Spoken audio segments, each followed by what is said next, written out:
இன்றைக்கி நம்ம கிச்சனில் பாலக்கீரை வச்சு ஒரு ரெசிபி பண்ண போகிறோம். பாலக்கீரை வந்து நம்ம வீட்டு குட்டி தோட்டத்தில் போட்டிருந்தோம். அது நல்லா வளர்ந்துருச்சு. அதை பறிச்சுட்டு வந்து தான் இன்றைக்கி பாலக்கீரையில் ஒரு ரெசிபி பண்ண போகிறோம். வாங்க பாலக்கீரையை பறிச்சுட்டு நம்ம சமையல் பண்ணலாம். இதுதான் நம்ம வீட்டு குட்டி கார்டன். நான் மாடியில் இது வந்து நான் முதல் கத்திரிக்காய் செடி வந்து கீழே வச்சுருந்தேன். மாடியில் ஒரு குட்டி குட்டியாக செடி வைக்கலாம் அப்படின்னு சொல்லிட்டு வச்சுருந்தேன். பீர்க்கங்காய், அவரைக்காய், பாலக்கீரை, அப்புறம் தண்டிக்கீரை, அப்புறம் சின்ன தக்காளி செடி, ஒரு தக்காளி செடி, ஒரு மிளகாய் செடி தான் வச்சுருக்கேன். நிறைய வைக்கலை. இங்கே கீரை வந்து நான் முதல்லையே போட்டிருந்தேன். ஆனால் அது வந்து மயில் வந்து பிச்சு போட்டுருச்சு. அதனால மறுபடியும் போட்டு இப்போ நல்லா வளர்ந்துருக்கு. அதனால தான் இந்த கும்பலாக வச்சு மூளையில் தள்ளி விட்டுட்டேன். அந்த கீரை மூளையில் இருந்துச்சுன்னா மயிலுக்கு தெரியாமல் இருக்கும் அப்படின்னு சொல்லிட்டு. இதையும் பார்த்துச்சுன்னா இதையும் பிடிங்கி சாப்பிட்ற மயில். அதனால் இப்போ வந்து இந்த பாலக்கீரை பாருங்கள் இந்த அளவுக்கு வளர்ந்துருக்கு. நம்ம கடையில் வாங்குறது வந்து நல்லா பெரிய பெரிய இலையாக இருக்கும், முத்தின மாதிரி இருக்கும். நம்ம வீட்டில் விளைஞ்சதுனால பார்த்திங்கன்னா நல்லா இலம் தண்டாக இருக்குது. பார்க்குறதுக்கும் நல்லா அப்படி பச்சையாக அழகாக இருக்குது. இந்த பாலக்கீரை வந்து ஒரு ஃபேமிலிக்கு கரெக்டாக இருக்கும். இந்த மாதிரி உங்களுக்கும் போடணும்னு விருப்பம் இருந்தால் பாலக்கீரை விதை வாங்கி ஒரு சின்ன பையில் போட்டு நீங்களும் வளர்த்து இந்த மாதிரி கீரை பறிக்கலாம். அப்பப்போ நான் வந்து வேரோட எடுக்கலை, கொஞ்சம் கட் பண்ணி தான் எடுக்கிறேன். ஏன்னா மறுபடியும் இது வளரும் அப்படின்றது. இதுக்கு முன்னாடி நான் பாலக்கீரையெல்லாம் வளர்த்தது கிடையாது.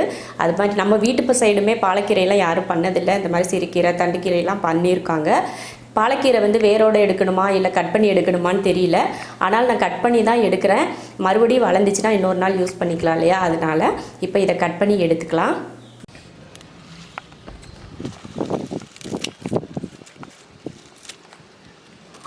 கீரை வெட்டி எடுத்தாச்சு. பாருங்கள் எவ்வளோ சூப்பராக இருக்குது, பார்க்குறதுக்கே அழகாக இருக்குது. நம்ம கடையில் வாங்குகிற கீரை கூட இந்த அளவுக்கு நல்லா பச்சையாக இருக்காது. ஒரு மாதிரி முத்தின கீரை மாதிரி தான் இருக்கும். ரொம்ப நல்லா இருக்குது கீரை. இப்போ கீரையை க்ளீன் பண்ணிவிட்டு நம்ம குழம்பு செஞ்சுக்கலாம். மேலேருந்து பறிச்சுட்டு வந்த கீரையை க்ளீன் பண்ணிவிட்டு குட்டியாக கட் பண்ணி எடுத்துக்கலாம்.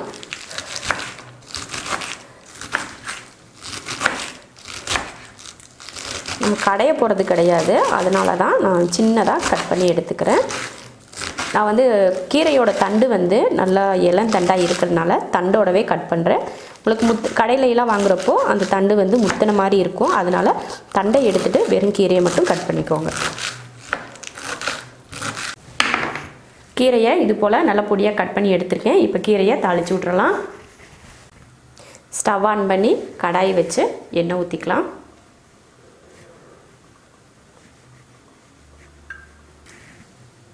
எண்ணெய் காஞ்சதுமே அரை ஸ்பூன் ஜீரகம், கடுகுலாம் வேணாம், ஜீரகம் மட்டும் சேர்த்துக்கோங்க. அதுக்கடுத்து பூண்டு, ஒரு 8 பூண்டு இருக்கும், அதை பொடியாக கட் பண்ணி நான் சேர்த்துருக்கேன். பச்சை மிளகாய் 3, ஒரு பெரிய வெங்காயம்,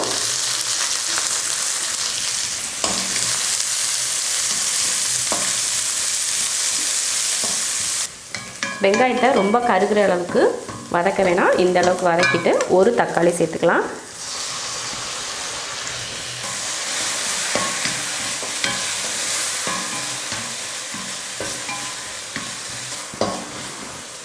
தக்காளி போட்டதுக்கப்புறம் கீரை சேர்த்துக்கலாம்.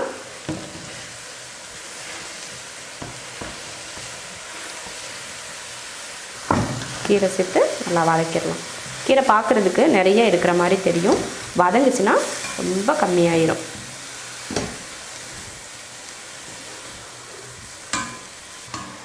கீரையை போட்டு வதக்குனதுமே பாருங்கள் எவ்வளோ கம்மியாயிருச்சுன்னு. இதுக்கு உப்பு சேர்த்துடலாம். கீரைக்கு தேவையான உப்பு போட்டு நல்லா வதக்கிக்கலாம். கீரை வந்து சீக்கிரமே வெந்துடும். எந்த கீரையாக இருந்தாலுமே சீக்கிரமே வெந்துடும். வேகிறதுக்கு ரொம்ப டைம்லாம் எடுக்காது.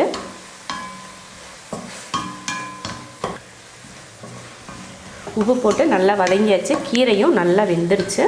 இப்போ இதில் பருப்பு சேர்த்துக்கலாம். 50 கிராம் துவரம் பருப்பை மஞ்சத்தூள் போட்டு வேக வச்சு எடுத்திருக்கேன். அதை இப்படி கரண்டியில் மசித்து இதில் ஊற்றிக்கலாம்.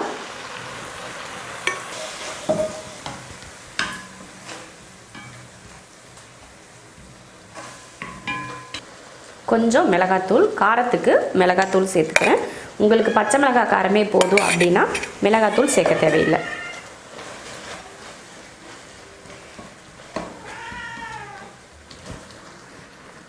தண்ணி சேர்த்துக்கலாம்.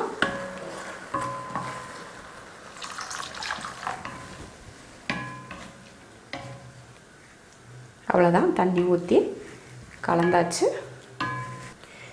2 நிமிஷத்துக்கு நல்லா கொதித்து வேகட்டும். அதுக்கப்புறமா அடுப்பை ஆஃப் பண்ணிக்கலாம்.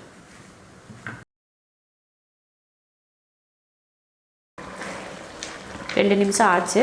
கீரை வேக வச்சு ரெடி ஆயிடுச்சு. இப்போ கீரை முன்னாடி நம்ம வதக்கிறப்பவே கீரை வெந்துடுச்சு. இருந்தாலும் நம்ம பருப்பெல்லாம் சேர்த்துருக்கோம் இல்லையா, அதெல்லாம் சேர்ந்து ஒன்றா வேகட்டும் அப்படின்றதுக்காக தான் 2 நிமிஷம் வேக வச்சேன். அவ்வளோதான், ரெடி ஆயிடுச்சு. இப்போ அடுப்பை ஆஃப் பண்ணிடலாம். இதுக்கு மேலே கொஞ்சம் கடுகு, ஜீரகம், வரமிளகாய் போட்டு மேலே தாளித்து கொட்டுறதுனாலும் கொட்டிக்கலாம், இல்லை இப்படியே சாப்பிட்றது அப்படின்றதுனாலும் சாப்பிட்டுக்கலாம். பாலக்கீரை ரெடி ஆயிடுச்சு. பாலக்கீரையை இது போல் செஞ்சு பாருங்கள். சாப்பாட்டுக்கு மட்டும் இல்லை, இது சப்பாத்தி இதுக்கு கூட ரொம்ப நல்லாயிருக்கும். பாலக்கீரையை இது போல் செஞ்சு பார்த்துட்டு எப்படி இருக்குன்னு சொல்லிவிட்டு பிடிச்சிருந்தா லைக் பண்ணிவிட்டு ஷேர் பண்ணிவிட்டு கமெண்ட் பண்ணுங்கள். நம்ம ஷெரின்ஸ் கிச்சன் சேனலை சப்ஸ்கிரைப் பண்ணாதவங்க சப்ஸ்கிரைப் பண்ணிவிட்டு பக்கத்தில் இருக்க பெல் பட்டனை ப்ரெஸ் பண்ணுங்கள்.